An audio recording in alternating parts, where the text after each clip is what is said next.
today we're focusing on the boda industry, a very vital part of the Kenyan and regional transport. Actually, come to think of it, the whole continent depends on boda riders to move around, given our infrastructural issues and obviously the convenience that they give us. While they have a good name in terms of being able to aid the community in carrying out various things, they might be the one option you have to an ambulance that you cannot afford. Probably they might be the person who brings food down to your home. They might be the immediate person who rushes you to the police or even saves you while you're in problems because of security and what have you, or just the convenience of getting to your workplace on time. But aside from that, they have also made headlines for all the negative reasons, and a lot of times are associated with criminal elements in the community. So with us today, we're going to have guests who are at the center of an association charged with that particular industry, and that is Kevin Mubadi, who's the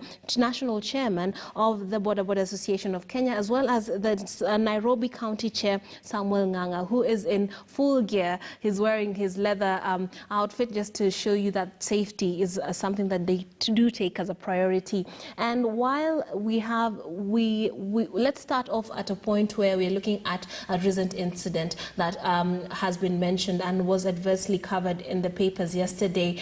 Boda rider being instrumental in trying to save a child's life, but when he gets to hospital, he gets hysterical when the people who are supposed to be saving this kid's life, the medical practitioners, according to the story, do not react well, and in the scuffle that ensues, he gets killed. What was your reaction when you heard about this story? In fact, those were very, very shocking news to us as an organization, and it was a blow to us because the rider was just trying to save a life, which is a part of our mandate.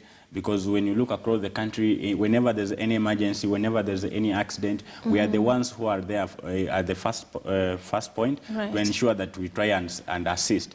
So this young man was trying to assist a young man he was only 24 years old. And when he reached at the premises, he ensured that the baby was well taken care of by the nurses.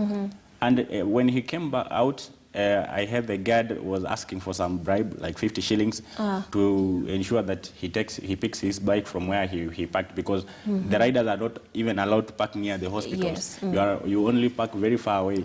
But now, because of an emergency, and you know, in any case, any medical emergency is given the first priority in this country.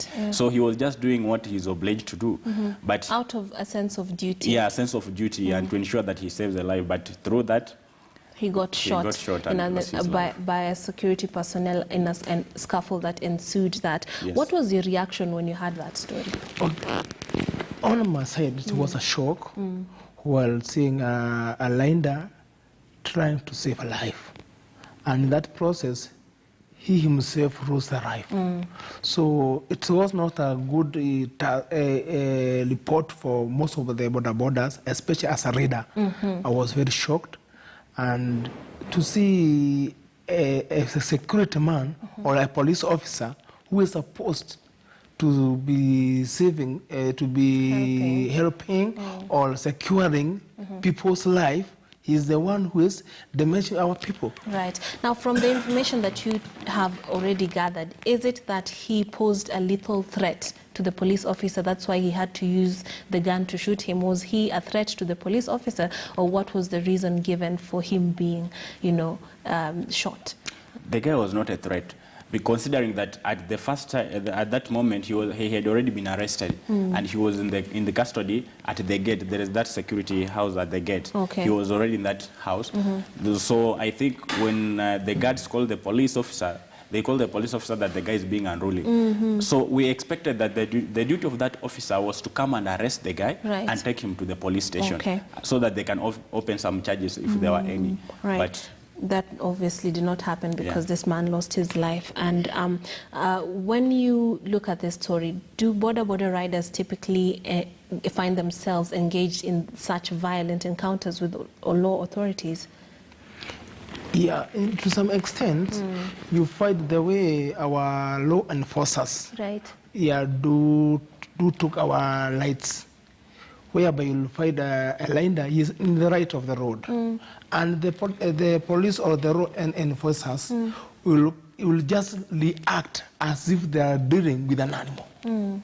which is very, very bad. What do you think is behind this attitude that is negative towards boda riders? Because a lot of times when something happens that goes wrong in the community, they will point to the group of boda riders near that area.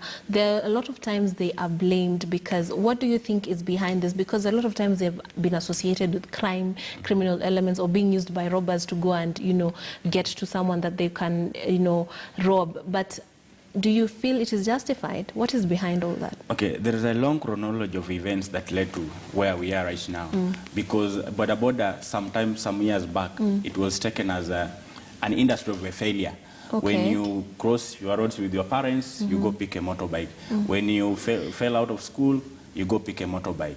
But at this era that we are having people who are graduates, and there's no jobs. Because in this country, we have over 1.2 million riders on the road right now as per our organization. And when you look at that, we have graduates, we have people who are learned, we have people who behave well.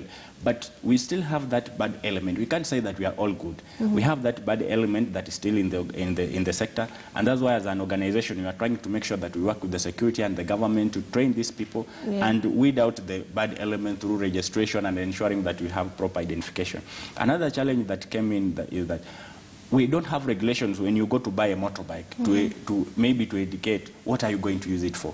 Currently, anybody can just go to the shop, buy a motorbike and use it the way he wants. Not even buy, you can borrow. You can borrow and use it the way you want. So you find that some people buy it for a mission, for stealing. But whenever the security agents or anyone or the general public sees a motorbike passing, they brand it a boda, which is a challenge to differentiate between a boda and just a normal thug. And that's why we are saying, if our members are truly the boda riders, we want to launch the registration process so that we can identify ourselves as the boda riders. Because we have those people who you wake up early in the morning, you are in the sun the whole day, the rain rains on you the whole day, you work very hard, in the evening you come back home very tired, and you have earned your living for that day. You can buy bread, you can buy milk for your family, you are able to cater for your family well. So it is a good paying job, but just that we have some few criminal elements that we need to work with the government to. Do you agree that that is the reason why boda riders are seen and therefore treated like animals? Yeah, but you see, there is this concept of whereby we are, as association, we are trying to make the bodas be seen as bodas operators, not thugs. Whereby we are starting it at the ground levels. We have small stages. In those small stages, we want to recognize the management of that small stage, and that small stage comes up as a location, maybe in wards levels, then we come to sub-counties. Then from sub-counties we come to the counties.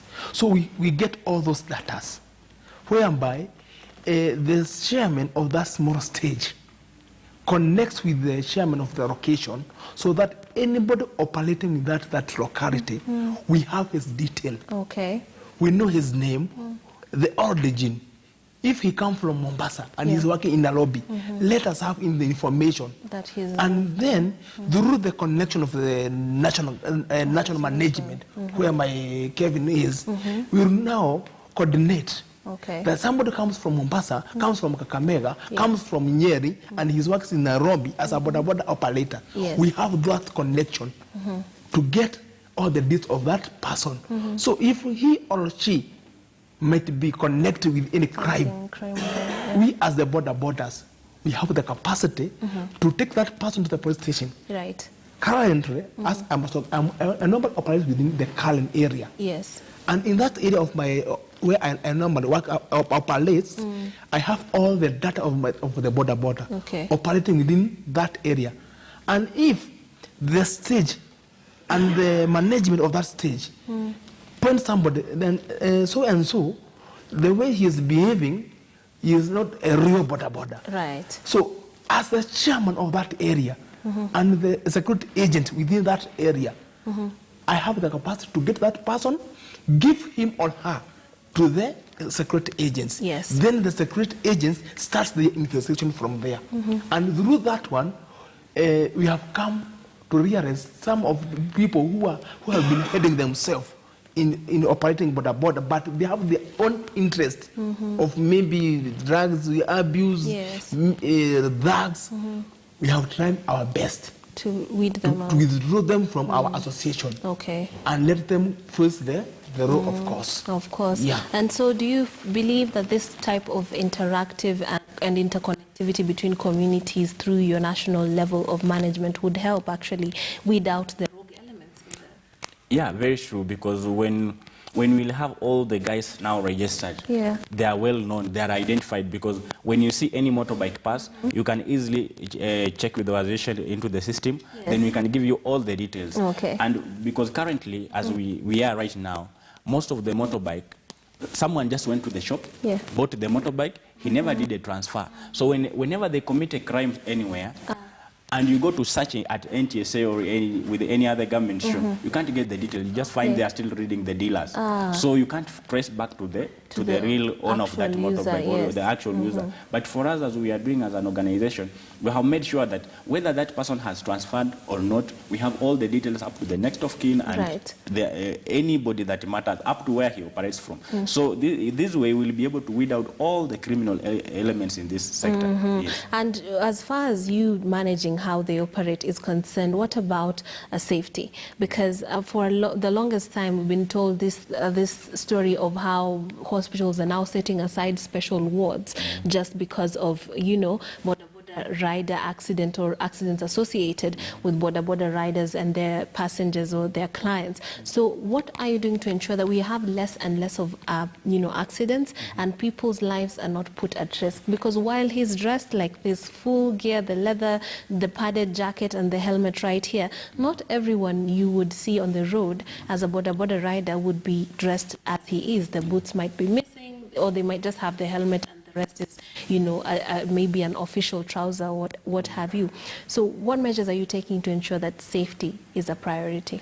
One, when we started, people never, you know, we had so many riders who never went even to the driving school to learn about the safety measures or how the skills on how to be on the road.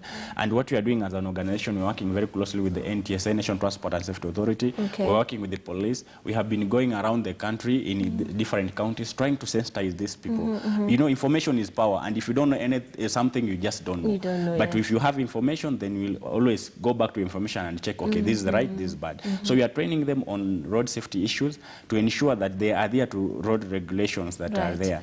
We are also trying to set up the CS, Dr. Matiangi set up a task force committee, which I sit on, to ensure that we look at the policies and regulation of the boda, which we had already submitted an interim report to him, and very soon we will be now having the whole conversation about this to come up with the firm rules and regulations that will manage the industry. But as an organization, our duty is to ensure that we train these people to ensure that they understand the rules and regulations of safety on the road. Yeah, and Mr. Nganga, you addressed appropriately, and I would like you perhaps to demonstrate to us, you could stand even and tell us why this is the right outfit one should have. Let's start with the helmet that is on the table. See, when you talk about Boda Safety Association of Kenya, this is our association. The first thing what we are looking at is the safety. Whom am I supposed to cater for the safety of? First, if you go to Bibiriko, love yourself, love your neighbor as you love yourself. So I must have that love, so I must have that safety. I myself. Okay? So when I wake up in the morning, my first thing to do is, after prayers, yes, I've done my prayers, now I come to my duty of operation. So I make sure I wear my gears, safety gears. And let me tell you one thing. If right now I may be involved in an accident, and maybe I'm wearing the official clothes, the first thing, those who do not be the official clothes again, because it will be already torn out. Tatters, but what I'm wearing here, you see, it's have a guard. It's padded, So when in case I knock down in the nail, my nail will be in the safety. Also there.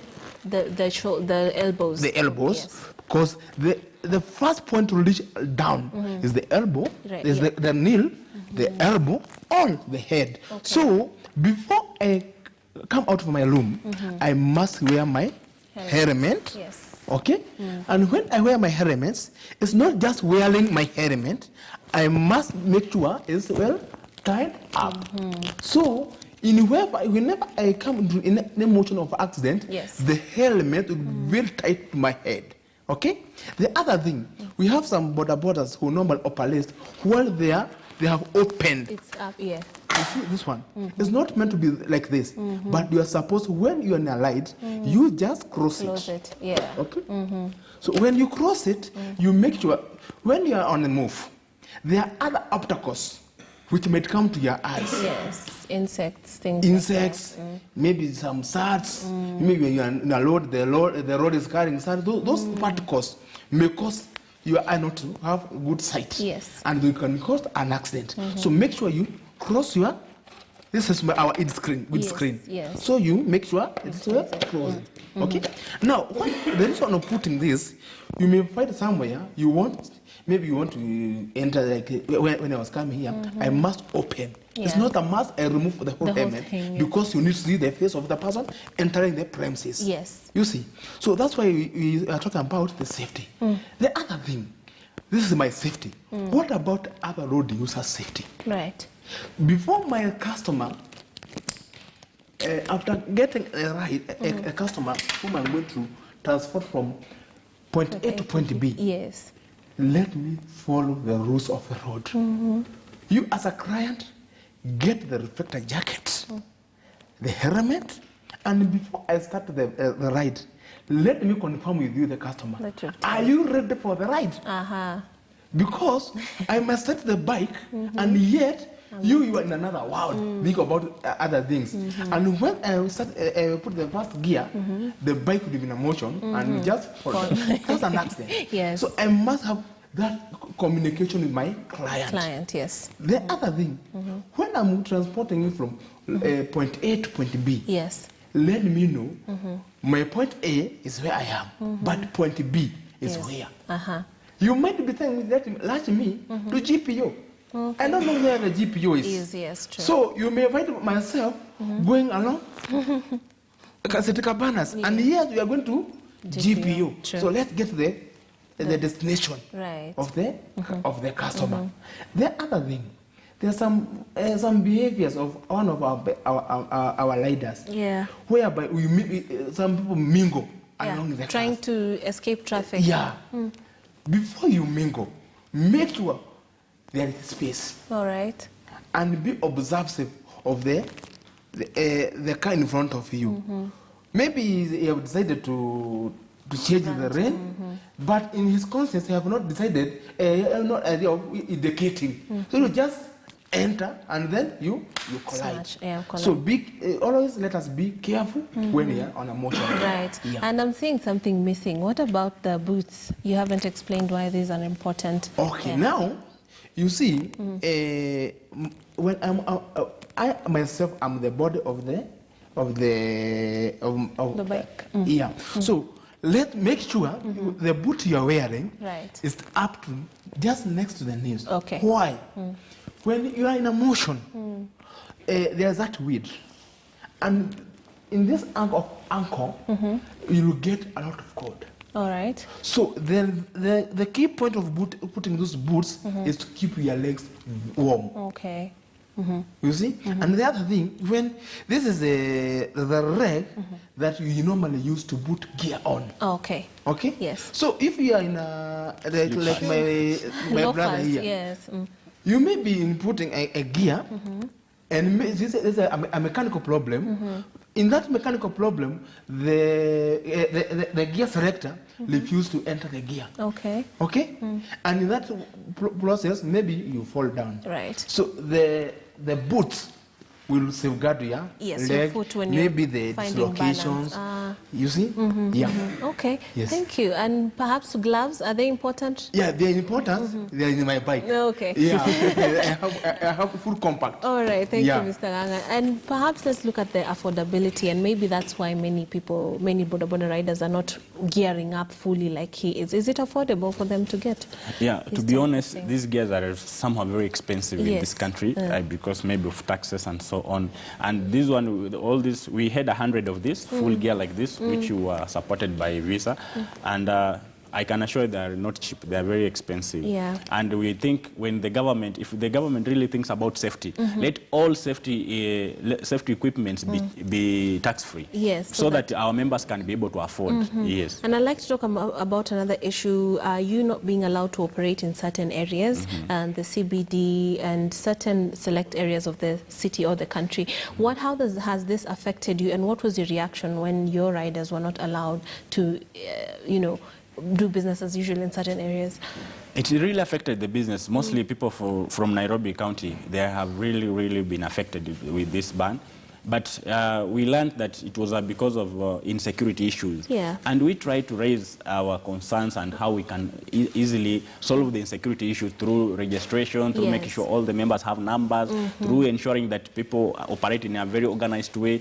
But our Nairobi County government did let us down because they could not accept all our proposals and how we wanted to restructure these things to work out. Yeah, so moving forward, do you think while you're collaborating with one another in different parts of the nation, do you think a collaboration between your association and police authorities will actually be instrumental? Because you yourselves, I'd imagine, will not be able to deal with crime and monitor it. So have you thought of collaborating directly with authorities, and even NTSA and what have you, to ensure that all these problems and the negative perception is turned around? Yeah, we are working very closely with the police, and I can assure you that the Deputy Inspector General of Kenya Police is so much concerned, and he has a lot of vision and hope for the boda riders to ensure that we work harmoniously with the police across the country. And we have been also trying to improve this by organizing some tournaments, football tournaments between the riders and the police to bring together this friendship. They will try to make parties together so that they can sit as a team. For a very long time, they have been like enemies. But as an organization, we're trying to bring them together so that whenever a rider has an information that he has to give, for example, for us, we carry so many people. And we know a lot of things that happen across this country. We know who are the criminals, what they do, where they are, how they operate. But we will find that the enmity that was there between the police officer and the boda rider cannot go to the police station to give the information. But through this partnership and working together with the police, how they are supporting us to ensure that we train these people, they talk to them nicely, we are trying to improve. Apart from some few cases here and there, like what happened on Sunday. You've mentioned helping with intelligence, but there are many other ways that a boda rider, I started off with that, is instrumental and helps the society in general. Could you tell us, perhaps our viewers who are watching at home, how a boda rider is quite vital to the fabric that makes up the Kenyan community? Okay, now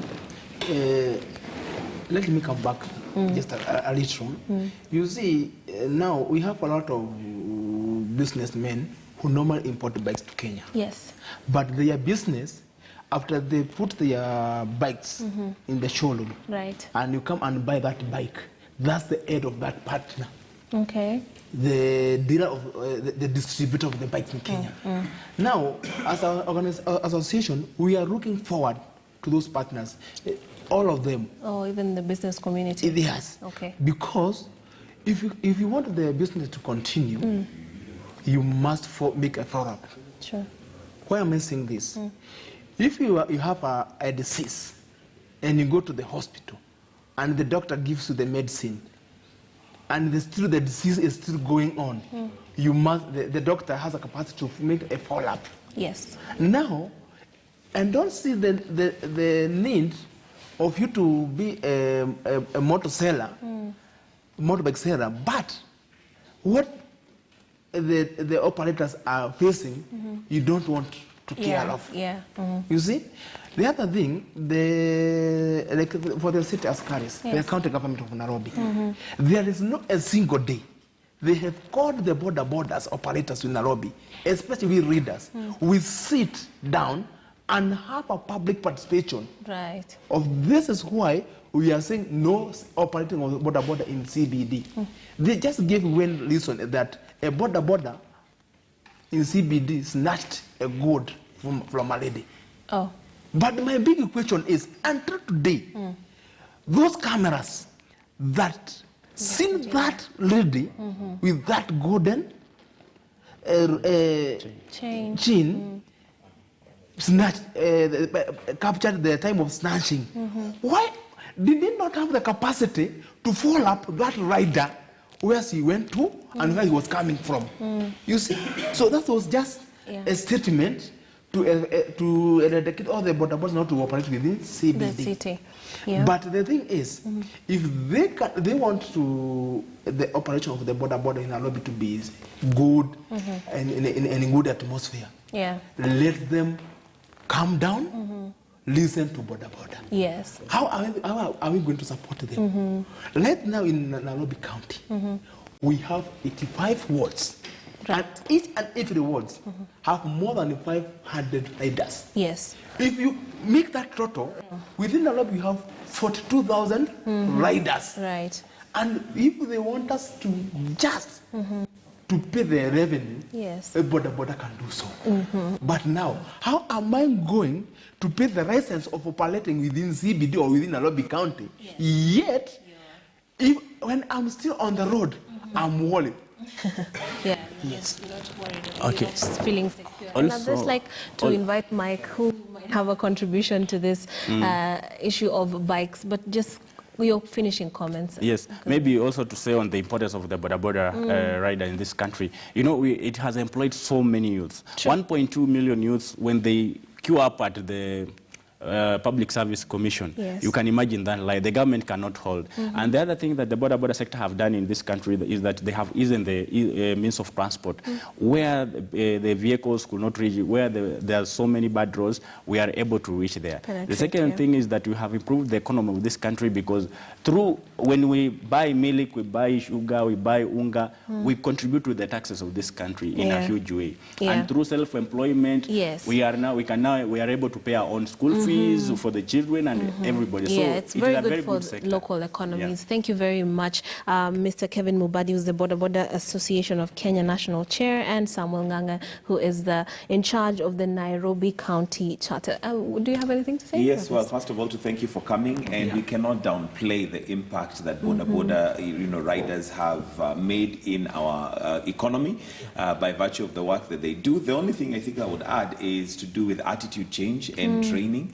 Because I like the attitude that you have. I wish all boda riders, you know, were dressed up as you are, had that in mind in terms of riding. So maybe the question of training and trying to galvanize and ensure that there's an association that boda riders belong to, so that you're able to separate between those who are trained, those who are not trained, those who are there to do ill, and those who are actually there to do good. So, but thank you very much for joining us. But because of time, we'll have to wind up the show right here. Thank you very much.